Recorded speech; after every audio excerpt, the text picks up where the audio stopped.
اور اسی دین کی دعوت کا، اسی دین کی تبلیغ کا، اسی دین کی ترویج کا، اسی دین کی نشر و اشاعت کا ایک مسلمان بندے کو مامور بنایا۔ آپ کو صرف سبحان اللہ، الحمدللہ، اللہ اکبر اپنے لیے صبح و شام تسبیح نہیں پڑھنا ہے، آپ نے یہ صدا ہر ایک کے لیے لگانی ہے، اللہ بڑا ہے، اللہ بڑا ہے، اللہ بڑا ہے، تعریف اللہ کی، کبریائی اللہ کی، پاک اللہ ہے، ہر عیب سے، ہر کمی سے، ہر نقص سے، ہر خامی سے اللہ پاک ہے، جس کو ہم کہتے ہیں سبحان اللہ۔ تو یہ سبحان اللہ آپ نے لوگوں کے سامنے بھی پیش کرنا ہے۔ ہم نے اس دین کو، ان تسبیحات کو، اس کلمے کو صرف اپنے لیے، ذکر کے لیے، مراقبے کے لیے، مناجات کے لیے، دعا تسبیح کے لیے، خانقاہ کے لیے، مدرسے کے لیے، مسجد کے لیے چند چار دیواری کے اندر بند کر کے رکھ دیا، اور اس کی ہم ضربیں لگاتے ہیں، سبحان اللہ، الحمدللہ، اللہ اکبر، جبکہ ہونا یہ چاہیے تھا کہ آپ اس کا اعلان کرتے۔ جب جب قرآن پاک میں، آپ مزے کی بات سنیے، جب جب قرآن پاک نے دعوت کا حکم دیا تو کبھی ایسے بے قراری، بے استراری، مجبوری، لالچی، کٹورا لے کر، بھیک مانگ کر اس طرح دین کی دعوت کا حکم نہیں دیا۔ اعلان کا، ببانگ دوہل اعلان کا حکم دیا ہے۔ آپ پڑھیے سورہ قل هو اللہ احد۔ اب هو اللہ احد اللہ کہہ سکتا تھا، هو اللہ احد اللہ الصمد لم یلد ولم یولد ولم یکن له کفوا احد، لیکن اس سے پہلے قل کا مطلب ہے اعلان کرو، اعلان کرنا ہے آپ نے۔ اعلان کہاں ہوگا؟ گلی کوچوں میں۔ اعلان کہاں ہوگا؟ بھیڑ میں۔ اعلان کہاں ہوگا؟ جنب غفیر میں۔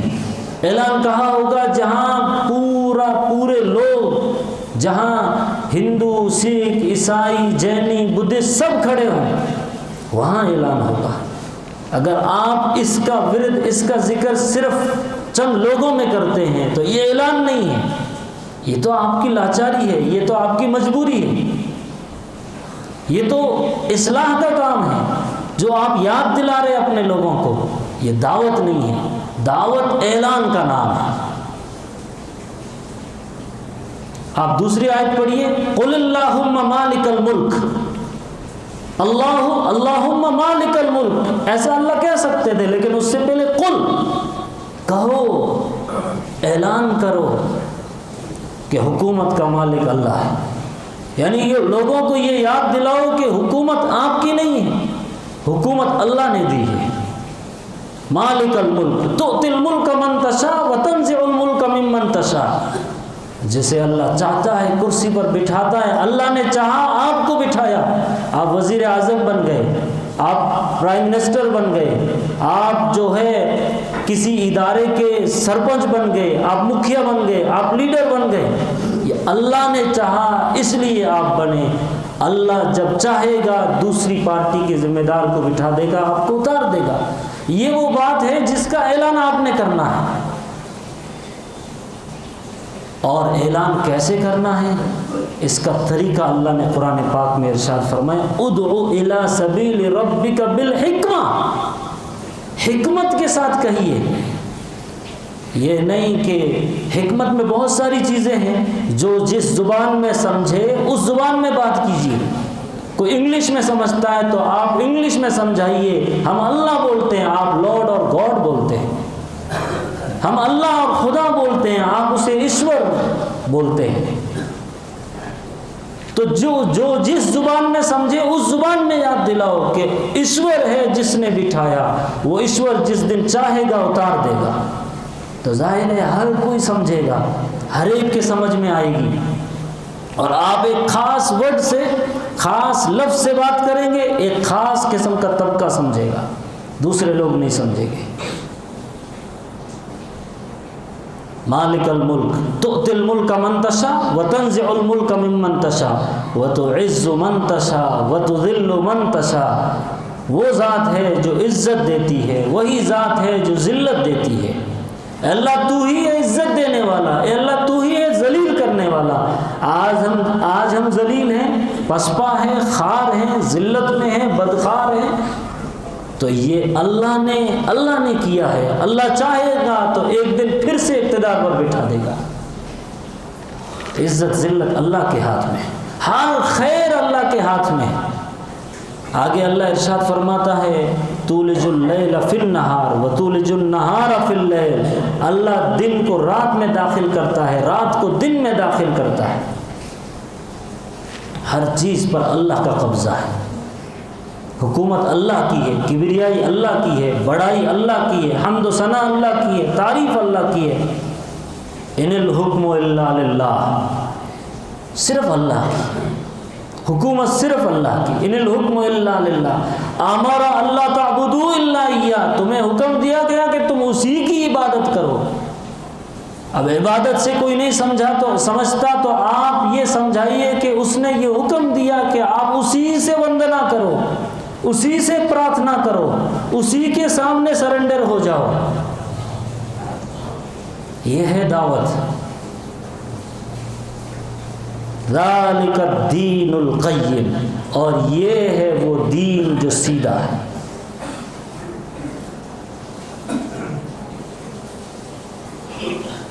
قرآن پاک میں اللہ تبارک و تعالیٰ نے دعوت کے بعد یا دعوت کے طریقے میں یا دعوت کو مؤثر طریقے سے پیش کرنے میں یا دعوت کب مؤثر ہوگی، کب اپنا ایفیکٹ دکھائے گی، کب اپنا اثر چھوڑے گی، یہ ایک دو کے کرنے کا کام نہیں ہے. یہ جمعیت کے کرنے کا کام ہے، سب نے مل کے کرنے کا کام ہے. آپ اپنے الگ طریقے سے کریں گے، فلاں الگ طریقے سے کرے گا، وہ الگ طریقے سے کرے گا، تو ظاہر ہے پھر آپ کی دعوت میں وہ جان نہیں رہے گی.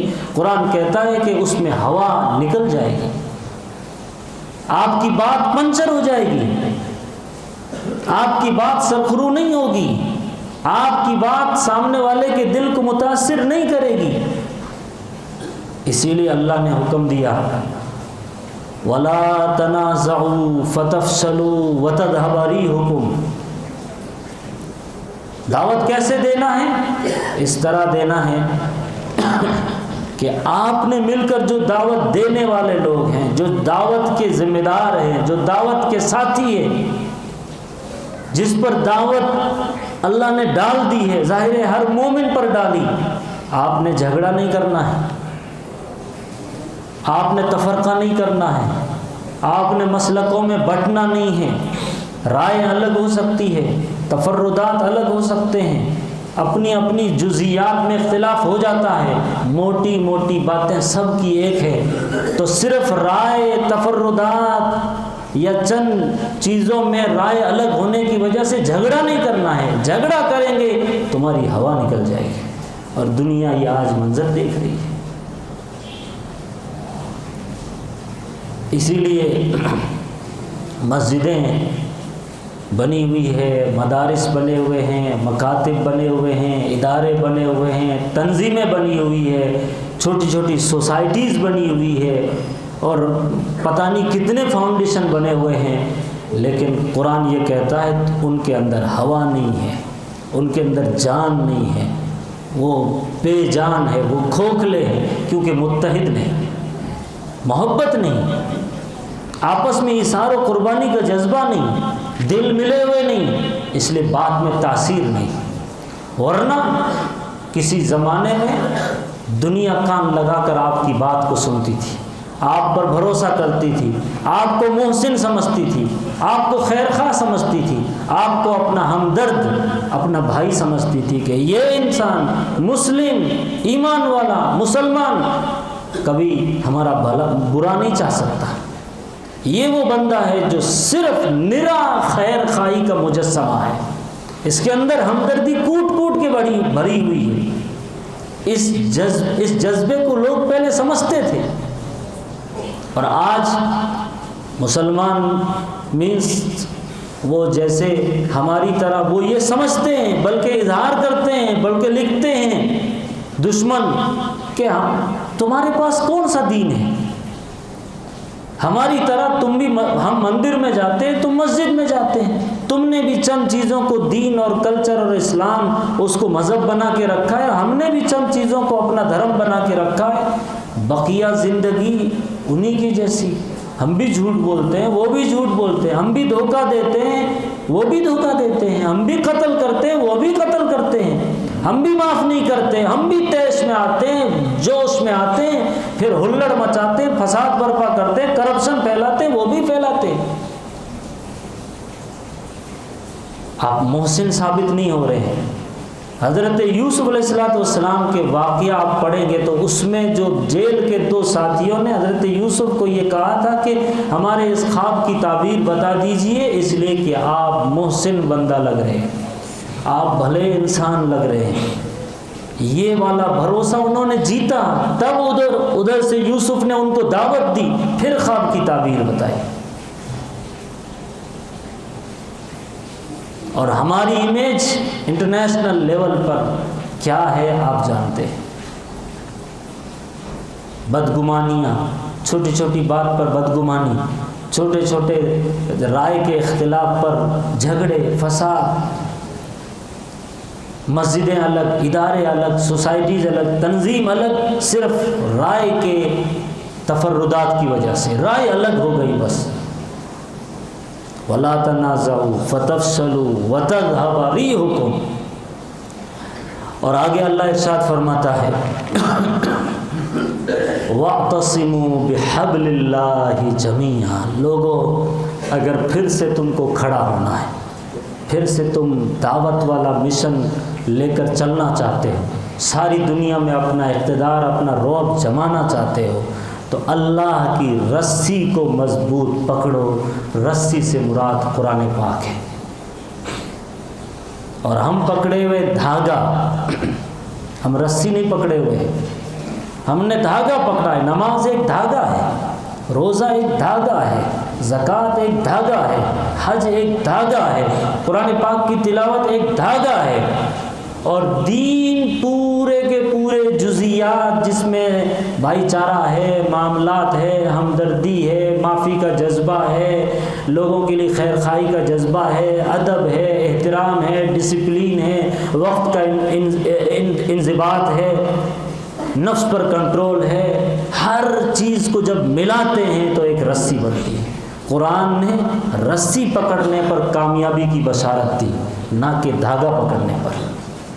اور ابھی شاید اسکول کے اندر 2-3 دن پہلے بنا انگلش اسکول میں یہ بچوں نے ایک پروجیکٹ پیش کیا، ایک جگہ قرآن بنایا، پھر اس قرآن کے اوپر نیچے ایک دھاگے لٹکا دیے، ایک دھاگے پر صبر لکھا، ایک دھاگے پر ایثار لکھا، ایک دھاگے پر نماز، ایک دھاگے پر روزہ، اور ساری چیزوں کو ملا کر ایک رسی پر لکھ دیا۔ کہا کہ قرآن اس رسی پکڑنے کا حکم دیتا ہے، نہ کہ دھاگا پکڑنے کا۔ آپ کی کامیابی دھاگا پکڑنے میں نہیں ہے، رسی پکڑنے میں۔ اور جب آپ رسی پکڑیں گے تو رسی مضبوط ہے، پھر آپ گریں گے نہیں، لڑکیں گے نہیں، گریں گے نہیں، پھسلیں گے نہیں، بھٹکیں گے نہیں۔ دھاگا کبھی بھی ٹوٹ سکتا ہے، رسی نہیں ٹوٹ سکتی۔ وَاعْتَصِمُوا بِحَبْلِ اللَّهِ جَمِيعًا، اور سب نے مل کر پکڑنا ہے۔ اب ہم نے اپنے آپ کو دیکھنا ہے کہ کیا ہم کو قرآن کی اس رسی سے جڑے ہوئے ہیں یا نہیں ہیں، یا ہم نے دھاگے پکڑ کے رکھے۔ ہمارا رزلٹ، ہمارا جو پاس اور فیل کا جو پیرامیٹر ہے، جو حساب کتاب ہے، ہم خود لگائیں۔ اسی لیے رمضان آ رہا ہے، اسی لیے رمضان آ رہا ہے۔ رمضان آپ کو اس رسی سے جوڑتا ہے، اس قرآن سے جوڑتا ہے۔ رمضان کی پوری بشارتیں، پوری خوشخبریاں صرف اس قرآن کی وجہ سے۔ قرآن نہ ہوتا تو روزہ نہیں ہوتا، قرآن نہیں ہوتا تو تراویح نہیں ہوتی، قرآن نہیں ہوتا تو رمضان کا مہینہ نہیں ہوتا، اس کی کوئی فضیلت نہ ہوتی، نہ شب قدر نہ اعتکاف۔ قرآن ہے اس لیے سب کچھ ہے۔ ہم سب کچھ کر رہے ہیں، دھاگے پکڑے ہوئے ہیں، رسی کو چھوڑے ہوئے ہیں۔ رسی کے اعتبار سے ہم لاپرواہ ہیں، اور جو اس رسی کو پکڑے گا وہ متقی بن جائے گا، وہ پرہیزگار بن جائے گا، اور پھر وہ قلب سلیم والا بندہ بنے گا۔ جب وہ قلب سلیم والا بندہ بنے گا، جیسے میں نے پچھلے جمعے میں کہا کہ آپ نے قلب غلیظ سے نکلنا ہے، قلب منیب اختیار کرنا ہے، پھر کرتے کرتے آپ کے پاس قلب سلیم ہو جانا چاہیے۔ اور اللہ کے ہاں قلب سلیم کی قدر ہے، نہ کہ دوسرے دل کی۔ قلب سے الا من اتى اللہ بقلب سلیم، اللہ اسی کو کامیاب کرے گا جو قلب سلیم لے کر کے آئے گا۔ رمضان کا مہینہ اس لیے آیا ہے تاکہ ہم اپنے دلوں کو قلب سلیم بنائیں۔ ہم عبادات صرف روٹین کے طور پر کرتے ہیں، اپنے آپ کو بنانے سنوارنے کے لیے جس دن سے ہم کرنے لگ جائیں گے، اللہ ہمارے دلوں کو قلب سلیم بنا دے گا۔